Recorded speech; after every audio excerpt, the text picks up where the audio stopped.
Welcome back to An Emo Girl's Guide to the Galaxy. This is Devin, and we are here to provide a safe space for readers, weebs, emos, and everyone in between. So if you love sarcasm and hate the patriarchy, you've come to the right place. And if you've seen Barbie, you better hate the patriarchy. I was just going to say, it's time for updates, and we've both seen Barbie. And it was amazing, and it changed my life, and I want to see it 50 more times. We should all hate the patriarchy after seeing Barbie. If you don't, leave. We don't want you here. Somehow I both loved Ken and hated him and the patriarchy at the same time, and I loved it. It was a journey. I know. I laughed, I cried, the full spectrum. I giggled, I got mad, I got sad. I wanted to run out and burn my bra or something afterwards, I don't know. But for updates, I'm just here vibing again. I have not a lot of updates. I've been playing Tears of the Kingdom more than I probably should because I need to be reading our book of the month, and I've been distracted because I finally unlocked the underground map, the depths. Uh-huh. I finally figured that out. It was super easy, and I just was an idiot and didn't realize how to do it. But I finally unlocked it, and now I'm obsessed with unlocking all of the map again. So I'm like, and there's a lot of it. It's like, anyway.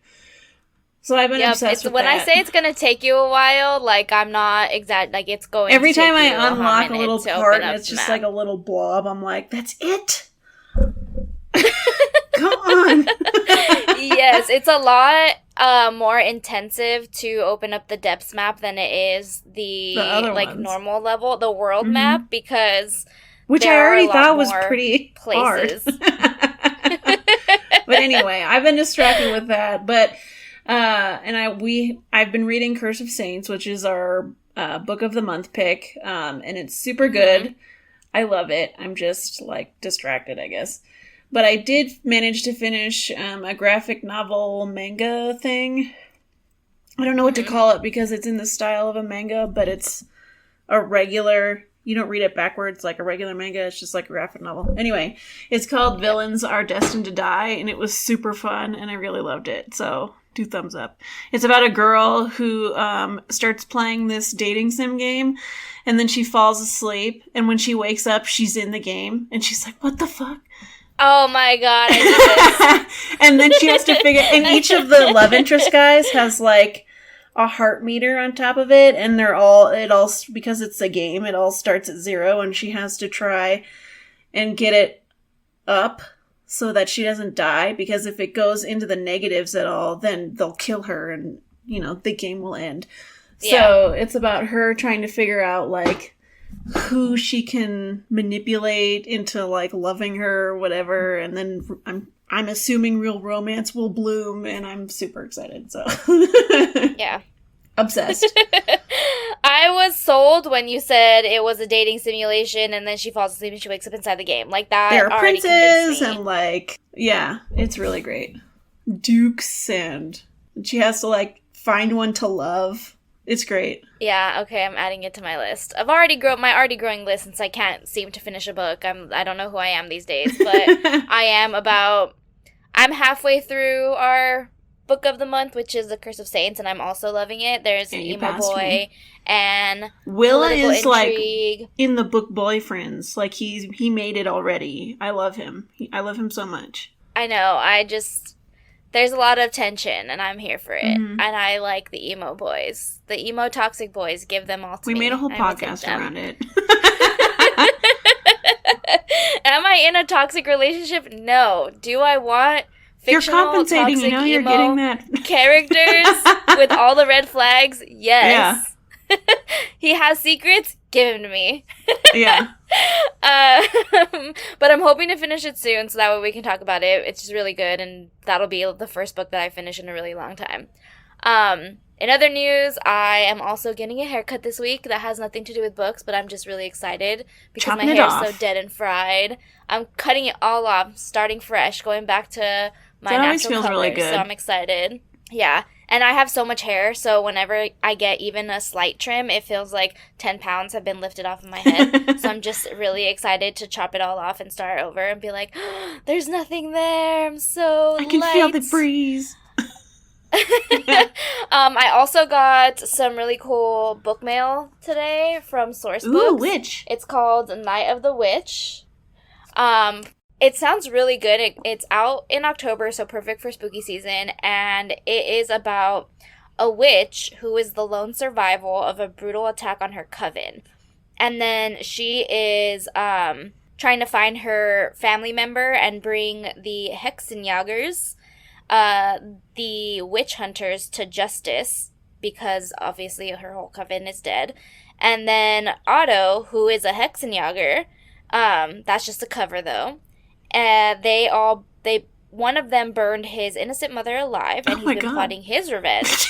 And then they meet up. I wasn't ready. They meet up and they band together to, figure out what's going on. And it is medieval Germany, and it is romantasy. I know there's a paper in here somewhere that had a bunch of stuff, but it sounds really, really good. That so sounds I'm talking badass. about it now so everybody can get it. Medieval Germany romantasy, Sasspot witch, the witch hunter assigned to burn her, shocking twists, romance on the Rhine, a trip to the Black Forest.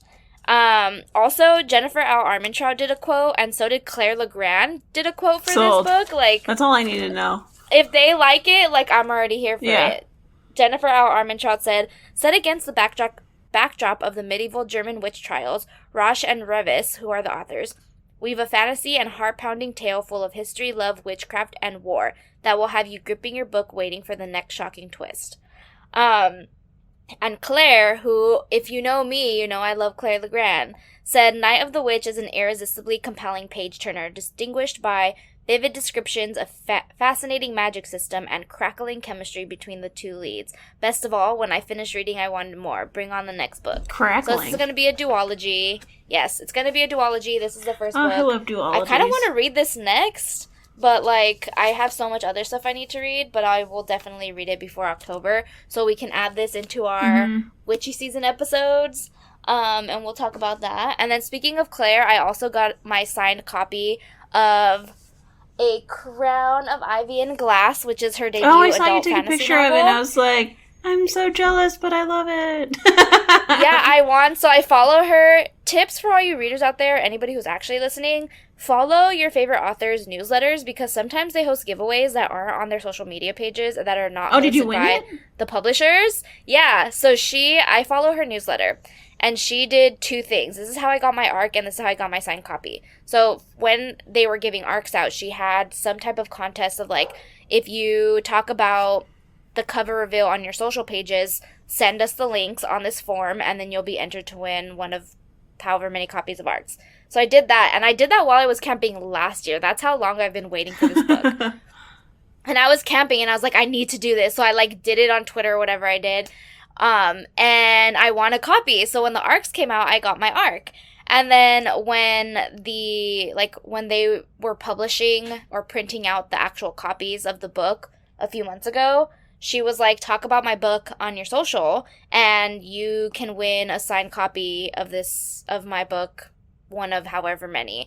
And so I literally sent all of the posts that I had been talking about this book since I read the ARC and I was obsessed with it. And I was like, here's my Instagram post, here's my other Instagram post, here's this Instagram post. And apparently I won one of those too. And so she dedicated it to me, and she wrote in her one of her favorite lines of the book in there, and then she signed it, and I was like, oh, that's so cool. I love this for me. So lucky girl energy, lucky girl life. Lucky girl, yeah. That is what I had going on. And then also, last thing before we get into the main topic is that we have been up to scheduling some really cool interviews with some really cool people. May or may not be some authors that everybody knows about. But, yeah. Dude, I'm so stoked. I hope everybody sticks around long enough with us to hear some really cool interviews we have coming up. So stay tuned. We're planning some cool stuff. It's good. It's going to be so fun. I'm so excited. But anyway, to get into our topic, so actually before we get into it, I want to shout out somebody on social who sent us a really good review. They just were saying how they've been catching up on our podcast and how much they enjoy listening to us rant and talk Thank God about someone books. does. And so it was really exciting for me, yeah, because we're still small. We know that there aren't a lot of you out there listening to us yet. We're not delusional. We want to be. We're manifesting. But anyway, this person also, yeah, lucky girl life. This person, I obviously was like, oh, thank you so much. We appreciate it. If you have any feedback or if there's anything that you want us to discuss more of, like, let me know and we can try to fit it in.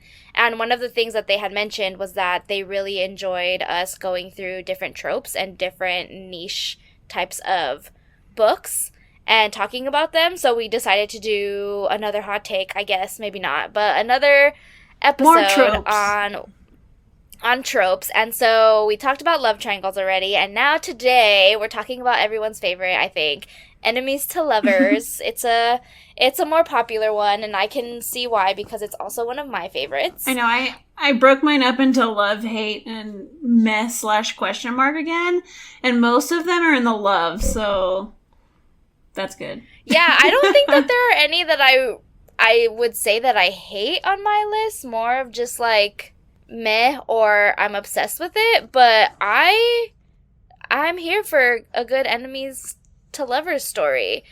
But I did want to say thank you for the feedback, and we're always open to feedback if anyone wants to give it, and suggestions, and like, we want to make what you want to hear, so just tell us. Yes, we want to be your source. All of the 5 people who are listening, we love you. Shout out to my sisters and your mom. Yeah. And the one person on Bookstagram. Hey. And anybody else who randomly finds us and thinks we're funny. Thanks a lot. We think we're funny. Yeah, I'm hilarious.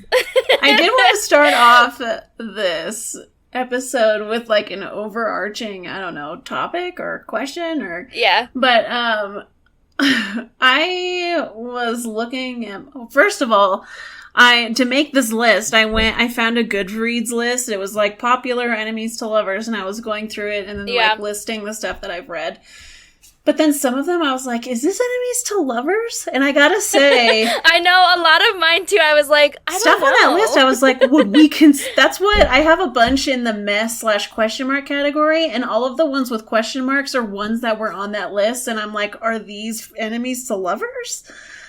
Yeah. And then that got me thinking, because I started looking at my list, and I was like, 98% of these books involve someone being in head over heels in love with the other person, and only the other person hating them for some reason. And I'm like, yeah, is anything ever really truly enemies to lovers? Like, I don't know. I feel... Yeah. Well, okay, to go off of that, in true research Virgo fashion, I wanted to know, like, why it's so popular. And obviously, this is not new news. Like, we know that there are tons of people on TikTok talking about this. We know that everybody has already deep dived into it. But to reiterate, the popular take on theory on why enemies to lovers is so heavily invested in and people like to read about it is because we as humans want to be desired and loved unconditionally.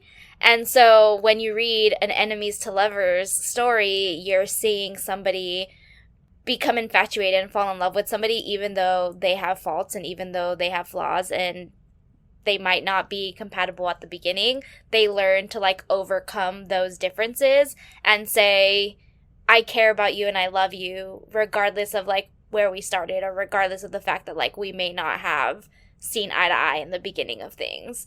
And so I just thought that was an interesting tidbit to share. Someone who sees all your faults and loves you anyway like crazy. Like someone who... Yes. That's sees the bad and then... to lovers. We all want that. Yeah. And they see the bad first, right? So like exactly. If you think about reality, you always curate the best version of yourself when you like want to impress somebody or when you want to like, you know, if you're interested in them.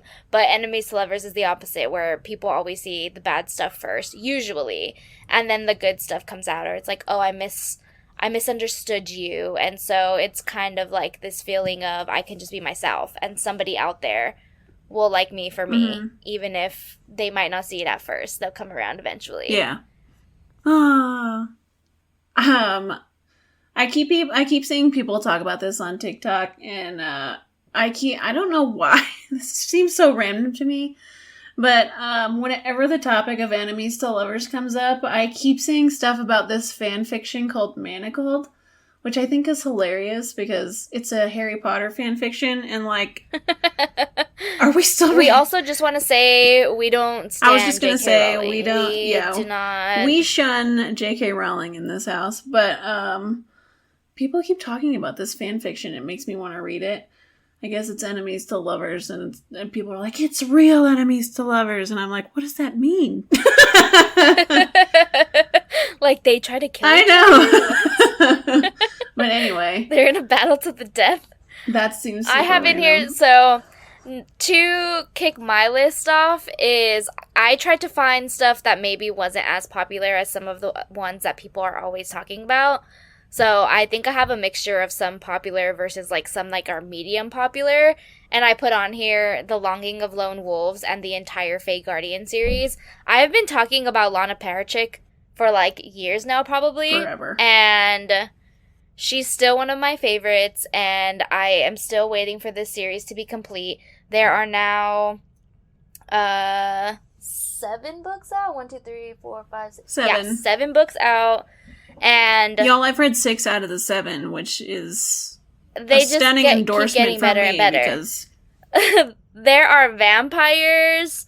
There's fae shifters. There are elves. There are crow shifters. I'm so excited for the crow shifter books. But me too. basically, all of these different fairy people fall in love with humans from the past world. They're in like a dystopian future, and they're basically almost all enemies to lovers, and I'm obsessed with it. And everybody has magic and cool powers. And I don't think of those as there's, like, an enemies to evil- lovers, but now I'm thinking about it, I guess they are.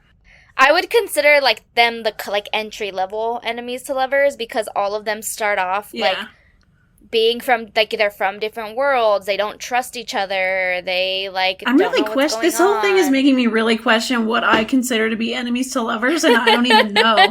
I think I need both participants to actively hate each other for me to consider it enemies to lovers. I don't know. So not one that's just kind of like meh about the other person, and one that actively hates the other positive person. to neutral feelings from one person. I don't really count. Like I don't know why I want like both of them to be really mad. So you want them to be really toxic. I don't know what. Yay, toxicity. If anybody has really toxic book recommendations for Loretta, she'll take them. I don't know what's wrong with me. I do have a really long list of stuff though. Like I have the hating game on here because that was really cute. The Acotar stuff, a bunch of that could be considered. See, I wouldn't consider Acotar. I don't enemies to either, lovers but it was Like, on that list, and and I was like, I like these books. I guess for all intents and purposes, A Court of if you're Silver trying to Flames, I was like, that one's the most enemies to lovers, I guess, out of the series that I can see. But again, one of them is super if you're trying love. to go in, if you're trying to like go in with the most basic level understanding of those books, I guess yes, you can say enemies to lovers, but I can't say anything else because then I'll just spoil it for anybody who hasn't read those. But like, is there anybody out there who hasn't read those books? Because I feel like they've been out for years. I know. Like it's been a hot minute, 10 plus years. But anyway, I wouldn't consider them that once you read through them. But I guess if you're taking it from book 1, then yeah. I do have Serpent and Dove on here, and that one I do consider enemies to lovers because they both pretty much hate each other, like from the beginning. Yes. And also Kingdom of the Wicked. That one is very enemies to lovers because they both actively hate each other. I haven't read that one, but it's on my list. Yeah, it's so good. I have to read. I have on here, A Promise of Fire by Amanda Bouchet, and that one is part of the, I think it's Kingmaker Chronicles. Is that what they're called? And the girl gets kidnapped by the dude. So I feel like that is like active. Definitely, yeah. She gets kidnapped because he thinks that she is the answer to like a prophecy that's going to make him king. And so I think she gets tied to a horse with him on it, like not dragged, like they're both she's like physically tied on top of a horse. If I remember correctly. You read the first book, right? 2. I read the first 2. She is kidnapped and like tied to a horse, and he makes her like follow him and there's around like a whole stuff. thing. So I consider that enemies to lovers, and those are really good, and they're inspired by Greek mythology. They are really and good. I'm a those. sucker. I have to finish For mythology. So she just had a new one come out, right? Go read them. Yeah, I haven't read it. It's on my shelf. It's called A Curse of Queens. There you go. And that follows a different set of characters, I think, which is even better. Oh, because really? you get follow-up content. Yeah. So the first 3 are a trilogy, and that follows the first set, like the 2 main characters. Mm-hmm. And then the end of the 3rd book ends, but there are, like, open-ended things for some of the... Like, it's not very...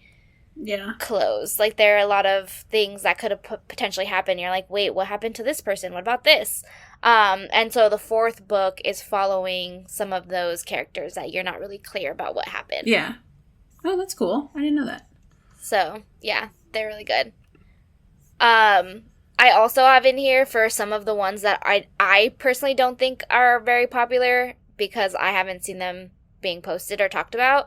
But the Tainted Accords by Callie St. Clair. You read those too, right? We read them together? Yes. I had to really think about like that. One of them is on like the cold planet and one of them is on the hot planet. Or this is like the thing. I read the first 2. I think there's 4, right? Yeah, I think that there's 4 books. They're super good. Also enemies to lovers. They pretty actively hate each other. Yes. That, I think, counts as, like, classic enemies to lovers because one of them is from, like, one kingdom and then the other is from the rival kingdom. Mm-hmm. And one of the kingdoms has been lying to their people for a really long time about, like, the other kingdom. And so they're actively, like, feuding. There is an assassination in the beginning of book 1, which starts off all the problems. So, like, clear enemies to lovers, mm-hmm. like... An assassination and, like, a kidnapping, and it's crazy. Yeah. But in a good way. There's also, like, pit fighting, I think. There's, like, random, like, MMA fighting rings. Giant birds or something, too? Or am I making that up? I honestly don't remember, but it sounds like it could be possible. Watch me be talking about a completely different book. I think... Maybe because they have to go through, like, the floating islands or, like, those rotating, like, pieces of land to, like, get from one place to the other, right? Giant like, birds like... or something, but I definitely could be making that up. I don't know. But anyway, they were good books from what I remember. They were, and there was definitely enemies to lovers, so... It's a slow burn, too. Slow burn enemies to lovers, which is good. Yes. What else? You go next. We'll go back and forth. Cruel Beauty I have on my list. I feel like no one ever talks about this book, and I never want to shut up about it. Cruel Beauty by Rosamond Hodge. It is pretty enemies to lovers. Not like super enemies to lovers, but you're either going to love it or you're going to hate it. I feel like. But I freaking love this book, and it's very, like Alice in Wonderland meets Beauty and the Beast. And this girl is brought up as an assassin, and her whole life is leading to her killing this guy to, like, free the kingdom or whatever, and then she ends up marrying him, like, to get close to him, and then when she has to kill him, she ends up falling in love. She falls for him, and he lives in this crazy house that, like, moves around and stuff, and there's kind of a love triangle, but it's really weird. But anyway, it's super good. The ending is so trippy. And I still don't really know what happens, but I loved it. So I'm confusingly satisfied. Yeah. I don't know how to describe it, but it's a thing. Carry On I have on my list. I fucking love that book. I read the first 2. I haven't read that either. I have to finish the series. I don't want to because I don't want it to end. But the first book is very enemies to lovers, so yes. Yeah. I have on here Bewitched by Loretta Thalassa. This one is a newer book, and it was kind of popular when it came out. I saw that floating around, but I haven't read it or anything yet. Yes, so Laura Thalassa is the author of the Rhapsodic series, and I've read those. I don't know if you've read those. Pestilence, which I ironically have on my hate list. Yes, Pestilence is also... The Four Horsemen series, also Laura Thalassa, but Bewitched is her newest series, and I started reading that. I think I'm about 40% in, maybe? I don't know. The moral of today's episode and the past few episodes is that I've started reading a lot of books. I have finished none of them, but I started reading Bewitched, and it is enemies to lovers, and I'm really obsessed with the premise, which is there is this old world god. His name is Memnon. At the beginning, you see him getting, like, entombed by someone, and you see him, like, going away. And then it shifts to present day, and there are witches, and the main character is a witch, but her powers don't work correctly, I don't think. Like, something's wrong with her. Whenever she uses her powers, she loses memories. And so sometimes she'll wake up and she'll be like, I don't remember how I got here, blah, blah, blah. Oh, that's crazy. So she's trying to get into this coven, and the coven tells her, oh, you need to go, and you need to... I forget what they call it, but it's like a trip. Like, you need to go on a journey and, like, come back with X, Y, and Z in order to get into this coven and this school. She's like, cool, got it. I can do this. I've tried so many times to get into this coven. They've told me no every single time. It's my last chance. Gotta do it. So she ends up randomly booking a trip to somewhere. I forget where she's going. Somewhere in the jungle. And she wakes up, she doesn't remember why she decided to go to that specific trip, but something was, like, calling to her, she said. And the plane ends up crashing. She ends up saving everybody with her magic. And she accidentally unlocks this god's tomb. I hate when that happens. and he thinks that she is the woman that entombed him, who was also his wife / the love of his life. Oh, wow. And she is like, Memnon, bro, you got it all wrong. Like, I have no idea who this girl is that you're talking about. Like, my memories are trash. I don't know who you are. I gotta go find myself in the woods, bro. Yeah, and so she wakes him up, and she's like, why are you making out with me? Like, I like it for some reason, but, like, I don't know you. And he's like, I will have my revenge, but you're my wife, and I love you, so, like, let's make out. And then she leaves and goes back home, and then everybody is like, oh, you made it, what happened? She's like, I don't really remember much. Made out with a god, you know. And then like, he finds her, and he finds her in, like, her, wherever she is, and she's like, bro, how did you know where I was? He's like, I told you that I would track you down and find you wherever you went. I'm a god, you're my wife. And so, I am excited to know where this goes, but, like, so far, promising. I'm into it. Enemies to lovers. Yeah. So, everybody go read Bewitched by Laura Thalassa. There you go. I do have on my list Pestilence, which is the first book of the Four Horsemen series. I have that. Actually, I thought I had it under hate. I have it under meh. Because I weirdly love that book. It's just the craziest effing thing ever. He's Pestilence, obviously, which means he brings sickness and plague to everyone. So he's just literally roaming the earth, infecting everybody, and then he kidnaps this woman, and he literally drags her behind his horse for, like, miles. So, you know, definite enemies to lovers. And then, what's that thing where when you get kidnapped and then you end up falling for what's the word? Stockholm Syndrome. Then she gets Stockholm Syndrome, kind of, and she ends up falling for the plague. i.e. Pestilence. And it's so weird. But I weirdly loved it. It's very confusing. To be fair, for everybody listening, the Four Horsemen concept series is that the apocalypse is among us, and the Four Horsemen, aka angels, who are supposed to bring all of these bad things to Earth, start showing up. The first book is about Pestilence. Not the best, but, like, his human/angel form is kind of nice to look at. According to the book cover, he's like, I'm making it sound not good, but I actually really enjoyed it, and I'm very confused about why I enjoyed it. he's not this, like, sickly, diseased-looking man. No, he's a hot disease. He just has magical powers that, like, happen to bring upon disease to others. But, like, but he looks hot. Himself is not diseased.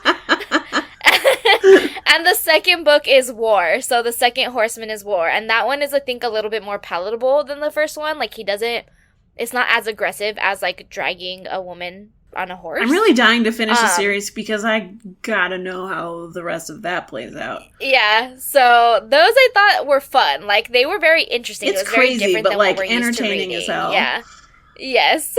I liked it. But just to reiterate, they are hot angels, not diseased.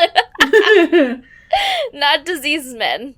I will say that another one I had under my hate list was the first book called Corrupt by Penelope Douglas. It's the first book of the Devil's Night series, which Jeff I haven't has read not those, read. but I've heard about them.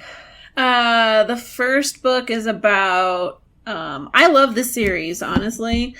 It's a great, like, dark romance series. Please check the trigger warnings before you read the books because there's some dark shit in there. But, the first book, though, is about Michael, and it's very much on the cusp of being a bully romance, which I cannot do bully romances. I don't know how everyone else feels about them, but they piss me off. So I almost stopped reading the books after Corrupt because I got so angry at Michael in the process. And then I fortunately kept reading, and then the third book in the series makes everything worth it because it's so good. So, like, be warned. But that one was on my hate list. I have not read those. I can't add to the commentary, but I've heard things. I've heard some crazy things. Yeah. So, we'll leave it at that. Bully romance, trigger warnings. Have you ever read a bully romance? I don't know. I've tried and I can't do it. I feel like it wouldn't be my thing. Because I'm like, I don't want I have a hard time to, wrapping like, my head around it. Me. I'm always just like, kick him in the nads and find someone better. Yeah, like, I can do sarcasm and I can do, like, the sassy, like, back and forth. Mm-hmm. But I think, like, if it's actually mean, then I'm like, out. Yeah, me too. Like, you're gonna make me cry. If it was me. I know. In real life. No, me too. Yes. What else do I have on here? An Ember in the Ashes, and I want to bring this up because I know you have that on your meh list. Well, I love this. Obviously, I love that series, but again, it was on that list I was looking at, and I was like, is this an enemies to lovers? I feel like yes, again, in the classical sense, because one of them is a soldier who is trained to keep the peace and bring down the other people, and one of them literally got captured and is like a slave now. Yeah, that's true. And they're working together, and they're inherently meant to be enemies. Like, that is what they are at the heart of it. Yeah. But the only reason why I have it on here is because I just wanted to say that, like, Elias is the ultimate emo himbo. Like, we love to see it. Like, he's such a fuckboy, and somehow it's fine. Like, somehow you're like, I love him anyway. I don't know how he pulls it off, but he really does. He's over here in the middle of being like, I'm going to die in this freaking prison. Nobody knows I'm here, but, like, all I can think about is this girl's hips. Like, like, I just want to cuddle up next to, like, this warm girl who may or may not be dead. I don't know. I'm in this, like, like, cool. You're running for your life, and you're just like, wow, look at how beautiful she is. And I'm just like, all right, Elias, we got it. We know. But he does that with, like, literally every woman that walks by, and he's like, ooh, Helene looks really good today. Oh, yeah, look at her. But I don't know, it's hilarious. But he does it in a respectful way. Yeah, he's never, like, annoyingly gross about it. It's I never get mad at him. You're appreciative. You're appreciative of, like, the feminine form. Got it. We love it. Love to see it. Ember in the Ashes is YA fantasy. It is really heavily influenced by, like, Rome and Roman soldiers. Super good. It will hurt you. There are... But it's good. Jin, there's magic, there's war and politics, and yeah, it is, even though it's YA, I feel like the books just get worse and worse until they finally get better at the end, and you're just like going to be left crying a lot. I'm scared of it. The end is very, I would compare it to Game of Thrones, in the sense of like everybody is warring for their own political power gain, but it's not like Game of Thrones in the sense that you have like all of these different families and all of the things. It's more of just like everybody's fighting, everybody wants power. Yeah. I will say that the series has one of, if not the most terrifying villains ever, which is the Commandant. She is terrifying. Yeah, she knows everything, and I don't know how. She freaks me out. But she does. Yeah. It's also very diverse, and the author is not white, which we love. So go read An Ember in the Ashes and support Saba Tahir. We love to see it. I also met her, and she's very nice and also very emo. I've seen some of her, like, I've seen her posting about music and stuff sometimes, and I'm like, you're one of us. Yeah. She actually said that the title in Ember in the Ashes is actually from, I forget what song. I just know that it's an emo song, like a very hard rock. I love that. Something that she was listening to, and that one of her kids or somebody was like, oh, that would make a good title, and it's An Ember in the Ashes. It's like from a song that she was listening to, I think, if I'm remembering the story correctly. Yes. One of us. Staring at my list, I'm also seeing Radiance by Grace Draven. I never see anyone talking about that book, and it's really good. It's also an enemies to lovers, arranged marriage kind of thing, and it's about a human woman who is forced into an arranged marriage with another race. I forget what he is. I want to say he's a troll, but he's not a troll. He's like another, I don't know, he's like another being. Like, he's like a creature, I don't know what he's called, but he has like gray skin, and he's big, and they both sort of like hate each other in the beginning, and then they sort of bond, and it's kind of funny because they bond telling each other that they think the other is ugly. They're like, you're so ugly. You're so ugly. But then they end up like falling in love, and it's really cute, and it's really good. There's also a second one, but I haven't read it because the first one ends in a really good spot, and I kind of don't want to ruin it. So, anyway. You're like, I'll just pretend that's a good one, yeah. I have on here The Sinner and the Scholar. So, again, going off of my love for Lana P. She's an indie author. So, one of her other main series is called The Deadly Seven. It's about a bunch of superhero siblings that save the world, and they all sense different sins. And those are all really good books. So then she wrote this other spin-off series called, I forget the final name she went with, but it's about nuns. Do you remember what it's called? Sinner Sisterhood? Or whatever? Oh, yes, that's right. So then this next series is called The Sinner Sisterhood, and these characters are secondary characters in the world of the Deadly Seven. So the reason why I'm bringing this all to light is because I highly recommend reading the Deadly Seven before you read the Sinner Sisterhood, because they're in the same universe, so it'll just be more fun overall, so that way you can tie everything back together. And the concept and the basis is that there is this sisterhood that has infiltrated like the church, and they work behind the scenes to infiltrate corrupt governments, and kind of like Black Widow, kind of like that, but not like the Russian mafia. It's more of just like the church, and they have their own series now. So there's like a rift in the world that's like leading to like some demon universe, and the Sinner Sisterhood has to like work with their arch nemesis, which is the man version of their sisterhood. So there is like a boy version that also works within the church of like men scholars, and they all have different holy vows that they take or whatever, and they all have different what are they called, like capabilities and all of like their specialties. There you go. They have like different, like there's a gun guy, and then there's like the scholar, and then there's like whatever it is. So the guys come to the girls, and the girls are like, why are they here? Like, we don't need them around. There's something fishy going on. And the guys are like, we want to be here. But secretly they're trying to, like, infiltrate and get in and, like, become their superiors.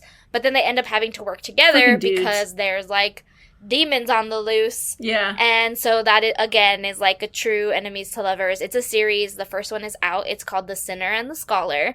And the second one just came out. It's called The Gunslinger and something. I have the first Deadly 7 queued up for when I finish Curse of Saints, so that's happening soon. Oh, the second one is called The Sinner and the Gunslinger. So there's 2 books out, enemies to lovers, there's demons and magic, and it goes into, you know, some type of, you know, religious background of, like, angels and demons and prophecies and Mary, and they're really good. So, highly recommend those, but remember, start with the Deadly 7 first. Just read all of Lana books. Like, just read them all. I can vouch for the Fae Guardians, and it's super good. I love them. I love all. Lana is just my favorite. She's also, I mean, I think a little emo girl, too. She seems like she is. Yeah, she's part of the emo crew, so. Honorary. We stand. We support. I'm super excited she has a spin-off of the Fae Guardians coming out, I think, soonish. I mean, there's more Fae Guardian books coming, so it might take a while, but the Slaw, I'm excited for the Slaw. Yeah. Everyone just catch up so that way we You can all need to read the books, yeah. Lana books. Just read them all. I will never stop talking about these books. What else do I have? I have a bunch of, like, question mark books, like The Invisible Life of Addie LaRue. I'm like, that could be an enemies to lovers. Yeah. But I hesitate to even categorize it as that. I don't know. But I guess it is. I haven't read it, so I cannot It's just a say weird yes or no. dynamic between the 2 characters who I'm thinking are the enemies to lovers, so it's... But, I mean, that's what it is. Anyway, there's that one. From Blood and Ash was on that list, and I was like, don't know if I would consider this one, but... I would say no. It doesn't seem like it to me, but it was on there, so I added it. I love the book. It's in my meh category, because I'm like, this doesn't seem enemies to lovers-y. Yeah. Remnant Chronicles was on there, and I'm like, is this one? I would also say no to that one. Night Circus, I don't even remember, but I'm like, I don't remember that having an Night Circus, yeah, kind of. I guess they're it's from, rival. Like, the rival. Isn't it like rivaling? Yeah. I recommend that book to, like, everybody, and I don't remember shit about it. I read it so long ago. I know, me too. I only remember that they, like, are apprentices of, like, the 2 rival magicians who end up having to, like, have them fight. Yeah. But I wouldn't say that they're true enemies. Yeah. Because they don't hate each other. Their bosses hate each other. Yeah.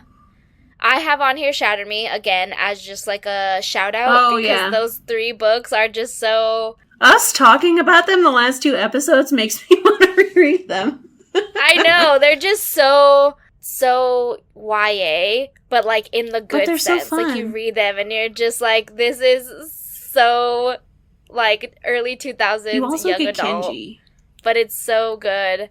There's Kenji and Aaron Warner, who is just this, like, lonely, hot blonde person. Emo. And he just wants to shoot everybody. Yeah. And we're here for it. So, it's on my list. Also, the selection, going off of the very YA vibes, the selection series was on that list, and I was like, again, don't know if I would consider this enemies to lovers, but you should read those because they're so entertaining. So, the drama. On the opposite spectrum, not YA at all, I have on here The Fae Chronicles by Amelia Hutchins. And I have, like, a very deep dive story of, like, how I came across these books. So, she's an indie author. Is this the free one you got? Kind of. So, one year I was going camping and I was uploading a ton of stuff to my Kindle that I wanted to read while I was gone for the week because I didn't want to take a bunch of books and it was, like, my first year with my Kindle. And I want to say most, if not all of her books, some of them were free. So I downloaded the free ones and then the rest of them were on Kindle Unlimited. And this series goes on forever. There are, like, spin-offs on spin-offs based off of the different characters. But the main series, the main Fae Chronicle series, follows the prince of the dark Fae. And this is a world where everybody knows that, like, Fae and witches exist. So, like, the humans and the Fae know that each other exist and they kind of coexist, but the Fae live in their world and only sometimes come over, and the humans have, like, their protective agencies to make sure that nothing happens.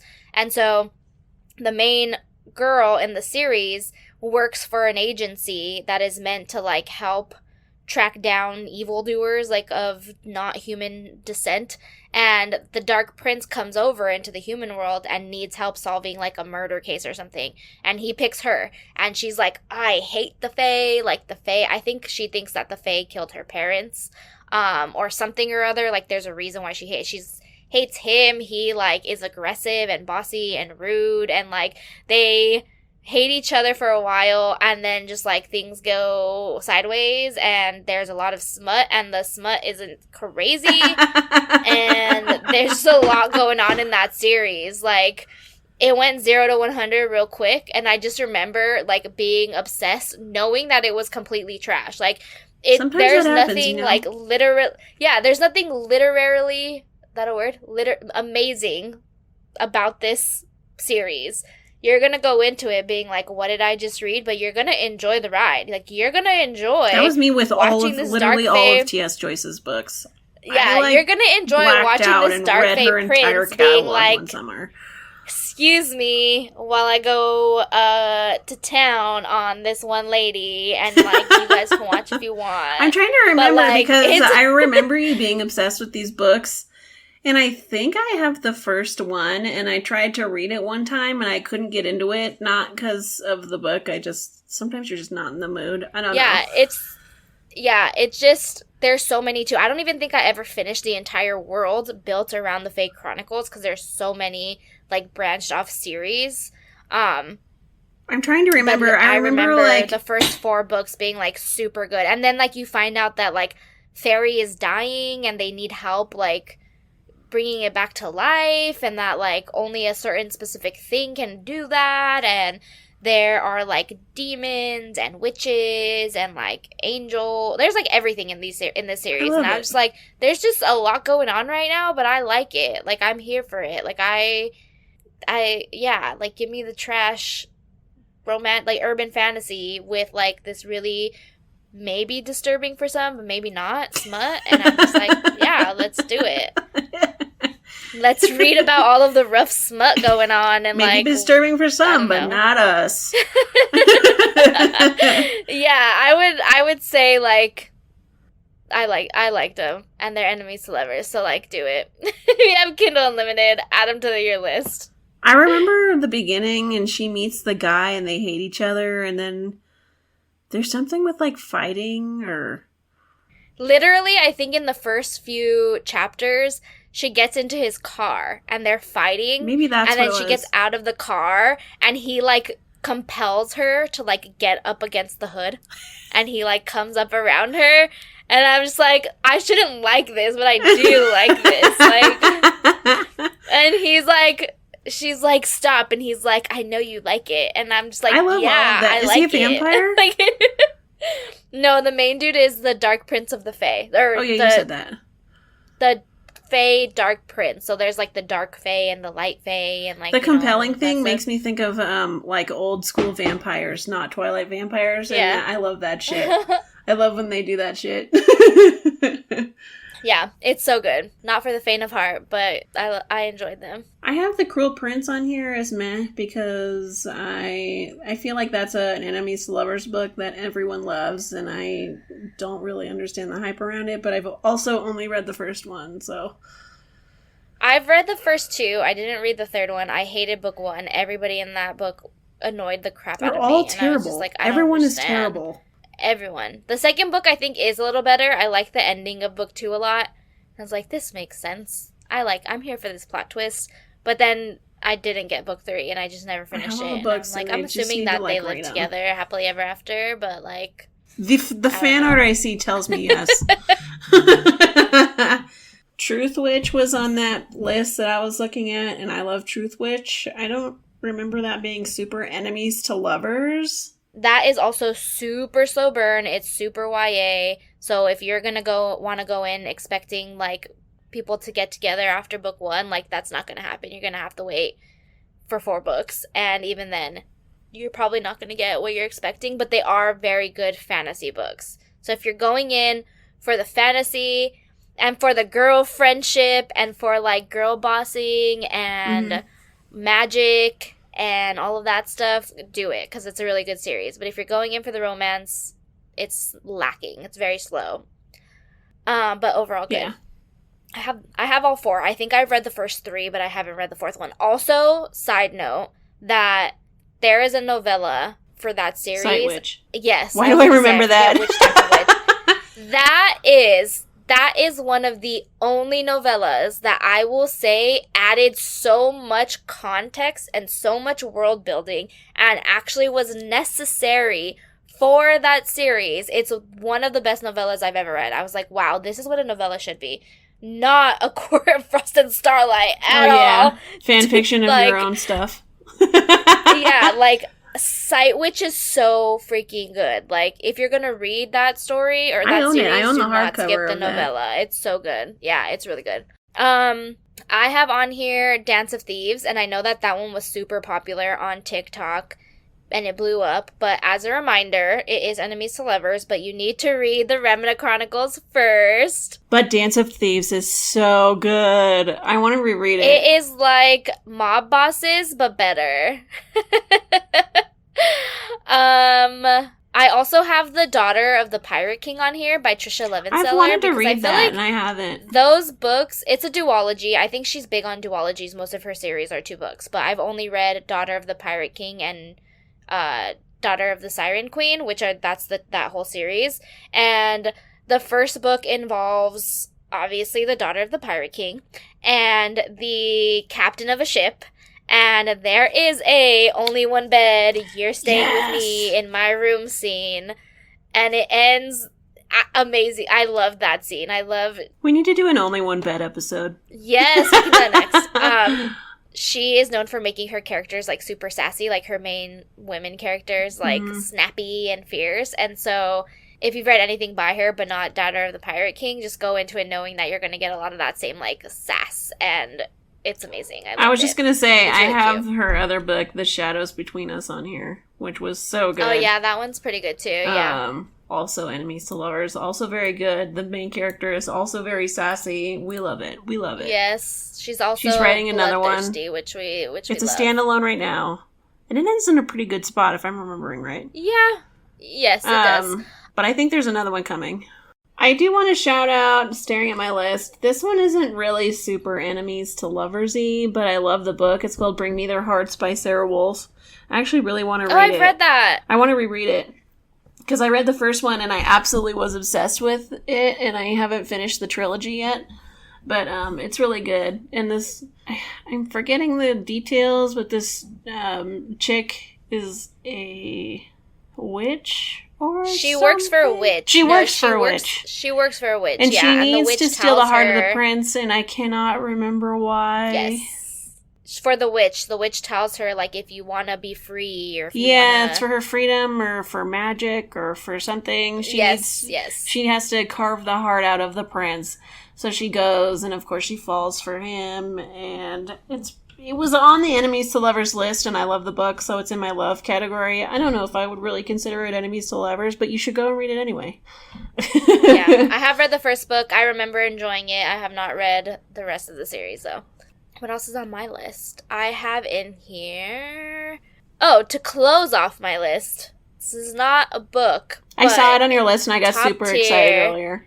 Top tier Enemies to Lovers that I will end on a high note. The Princess Diaries 2. Yes. I will not be taking questions. That's fact, not an opinion. Like, may I throw in a hot take? Yes. The second movie's better than the first movie. I said it. Do I love the first movie? Yes. Does it have Chris Pines in it? No.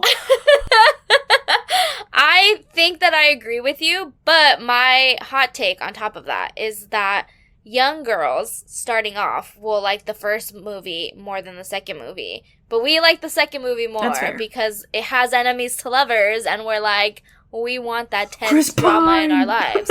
We want Chris Pine to accidentally push us into a water fountain. Exactly. And come back all wet. And we need our like, foot to why pop. are you both back wet? Yes. But I will say that the first one came out probably when I was like 10, I think. I don't know. I was young when that first movie came out. And I remember sitting in that movie theater having a full-on, like, my life transformed. Like, the scene where she's having her makeover. Oh my god, where she's sitting in the chair. And I was you just are very good, Moose. Make all the boy moose go, wow. That scene is 10 out of 10 iconic for me as a child. I was obsessed with the Princess Diaries books. So I was that little, like, 12-year-old or whatever that was watching the movie, and I was like, this isn't like the books at all. He changed everything. And I was really mad about it, and it took me a few watches for me to, like, really love the Princess Diaries movie, and now I do, but... Yeah, it's so good. I will watch Princess Diaries over and over again. Her dad's not dead! I was all mad. Yeah, but it has She's supposed to live in New York! But that is how I will, and a wonderful end note. My list. Yes. But we do have a game, which I am very excited for. We're bringing back the classic, Did a Man Write This? And yes. I am the... Seems appropriate for enemies to lovers. It does. And I am the one who gathered these little snippets, so Dev is the one who gets to guess if a man or a woman wrote these. So... I am excited. I will preface this by saying, this is the R-rated portion of the show. These are weird, and I don't want to say spicy, they're not spicy, but these are weird clips, so, you know, if you're listening in a public space, just beware. Okay. I'm ready for this. I'm just warning everybody. Okay, first one. I wish I could say I'm mentally preparing a brilliant apology, but I'm not. I seem to have a one-track mind, and that track leads straight to the two things I shouldn't even be thinking about right now. Her boobs. Both of them. I know, I'm pathetic, but if we're just going to sit here and stare at each other, it'd be nice if she were showing a little cleavage, instead of wearing this long-sleeve shirt that leaves everything to the imagination. It's pushing 80 degrees outside. She should be in something a lot less convent-inspired. I don't know. It's giving me sarcasm vibes, like satire, like as if it's a woman writer writing a man's point of view of not being able to take a woman seriously because she's not showing any cleavage. But I'm going to say it was a woman writer. It was a woman writer. Yeah. Oh, should I expose these writers? It was no. I think if people want to look it up, they can. That one would probably. But, people love that one. Like, people love the author who wrote that, so maybe I shouldn't say. People get mad. But maybe someone who has read the book will listen to it and be like, "Oh my god!" I feel like the fact that I could call out that it sounded like a girl mocking a man for being like, this is how he thinks about a woman that he's having a conversation about. Like, those are the vibes I got. Not necessarily like a guy trying to write about a woman who's like, oh, her breasts were so perky. I don't know. Okay. The next one I just really got a kick out of. Women who love horses usually love sex. It is no accident that for girls, the onset of puberty is often marked by an obsession with horse flesh. That is a man. As a horse girly myself, I was like, oh my god, you did not have to say the words horse flesh. That's a man. I think that's a man writing that. Woman! It was a woman. A woman what? A woman riding horse flesh. Okay. I know. An obsession with horse flesh. God. Someone read that too and was like, yeah, totally. Okay. She turned his hand so that he could feel her nipple in his palm. He loved her breasts and touched them whenever he could, which was seldom. She wished it were oftener. She loved it. Other people had stroked her, a doctor, an Anglican priest, an older girl at a dancing class, a man in a crowd, and she had been disturbed and at the same time flattered at the thought that she could arouse people's lust. but she had never enjoyed it until now. Man. Yeah, that was a man. I got these off of a Reddit thread, and the one who was in the title was like, yes, the ultimate form of flattery or something. Oh my god. She hadn't enjoyed it until now, gave it away. Yeah, I know, right? Okay, last one. When she returned to where she'd been sitting, she noticed a rusty red spot on the ground.